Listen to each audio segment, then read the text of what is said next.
All right, let's talk about how to actually win the game on Google. If you're here, you probably know that the old checklists and simple tricks just don't cut it anymore. So today, we're going to build a full-blown battle plan to not just compete, but to really dominate the search results. Let's get into it. So first things first, let's frame this the right way. Is SEO a science or is it a war? You know, the old way of thinking was very scientific. Run some tests, follow a formula, wear the lab coat. But now, in this AI-driven world, it's so much more like a strategic campaign. You need defense, you need offense, and you need to build a fortress that can withstand literally anything. And believe it or not, our first move isn't to attack, it's to defend. Before you even think about gaining new ground, you have to gotta protect the rankings and the traffic you've already fought so hard for. This is your defensive line, and honestly, it's non-negotiable. This right here is the core of that defensive tactic. Some people call it reactive SEO. The whole idea is that your first job is to just patch the cracks and stop any bleeding. So many of us are laser-focused on gaining, right? But we forget to look over our shoulder to see what we might be losing. So, rule number 1, maintain what you've earned. So how do you actually do it? Well, it's way simpler than you think, and it is completely free. SEO expert Jesse Cunningham lays out this exact process using Google Search Console. All you do is compare 2 date ranges. Say the last 7 days versus the 7 before that. And then you just sort by the difference in clicks. The pages that have dropped the most, they're going to float right to the top for you. And this is exactly what you're looking for. A page that was getting, a decent 17 clicks suddenly drops to 7. That's a huge drop, more than 50%. Now, it's not a massive number, but it is a crystal clear signal that something is wrong. This is that weak point in your defensive line that you need to fix, and you need to fix it fast. And here's why you just can't ignore a page like that, even if it has low traffic. A single piece of bad content, maybe it has a terrible intro or no images, that can trigger what's called a site-wide penalty. Google's algorithm might see that one weak page and basically decide your entire site is lower quality, dragging everything else down right along with it. So the whole thing boils down to this really simple loop. First, find the weak links using Search Console. Second, diagnose the problem. Is it the text, the images, the page structure? Then fix it. Actually make the article better. And the final, crucial step, go back into Search Console and ask Google to reindex the page. You're basically telling it, hey, we improved this. Come take another look. Okay, so our defenses are secure. Now it's time to go on the attack. This is the fun part, the proactive part of the strategy, where we stop just defending and start actively conquering new territory and capturing brand new traffic. Yeah, that old saying of create great content and just let it cook, that's officially dead. Proactive SEO means you're always improving, always creating, always pushing forward. Google's algorithm just demands more from us now. It wants to see that you're making a continuous, active effort. But let's be real for a second. This is hard work.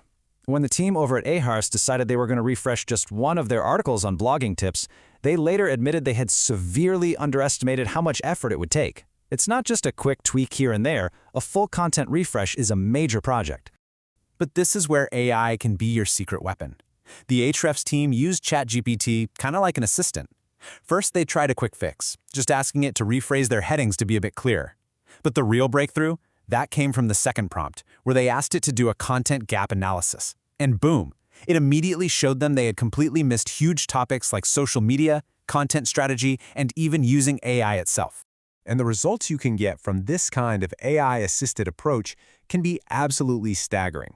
In a different experiment, Ahrefs made what they called minor improvements to just 9 articles and saw their estimated traffic shoot up by over 10,000 monthly visits. That is the power of making smart, targeted, offensive moves. So, you want to know the ultimate offensive play? According to Jesse Cunningham, it's the massive listicle. We're talking posts like 47 best plants for beginners. These huge articles act like hubs, linking out to dozens of your other, more specific articles. They pull in enormous amounts of traffic, and they keep people clicking deeper and deeper into your website. Okay, so we've defended our territory, we've conquered new ground.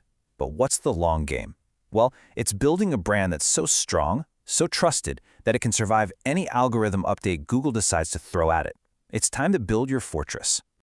According to Neil Patel, the key to all this is understanding Google's secret AI trust score.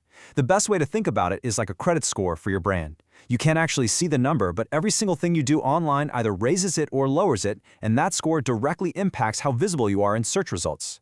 So what builds this score? Well, it really comes down to these 5 core factors. You've got EEAT, which is all about showing real experience, expertise, authoritativeness, and trust. Then there's cross-platform consistency, making sure your brand message is coherent everywhere. Next up, engagement patterns. How do people interact with your site? Do they stick around or leave immediately? Fourth is the citation graph, which is all about who's linking to you and talking about you online. And finally, technical trust, all the behind-the-scenes stuff that proves your site is secure and well-built. And here's the reality check. A massive analysis of 9 million pages showed that traditional SEO content, it's only about 41% effective now. But content that's been optimized for these trust signals, that's what separates the winners from the losers. Yeah, it's a lot harder to create, but the reward is more than double. And this is the real kicker. Your trust score is like a muscle. If you stop working on it, it starts to decay. If you're not actively out there reinforcing it, Google's algorithm starts to forget about you, and it starts focusing on your competitors who are putting in the work. This is why building that fortress isn't a one-and-done project. It's a constant effort. Okay, we've covered a lot of ground. Defense, offense, and fortification. So now let's bring it all together into one single actionable strategy for your next move. And this right here, this is your complete game plan. It's a 3-pronged strategy that covers every angle. Defend your ground by constantly finding and fixing your weak points, conquer new territory by aggressively creating and updating your best content, and build your long-term fortress by actively managing those 5 factors of trust. Defend, conquer, build. That's the plan. So, that brings us to the end. You've got the battle plan now. You understand the new rules of the game. The only question left is, as AI continues to completely reshape the entire landscape of search, what's your opening move going to be?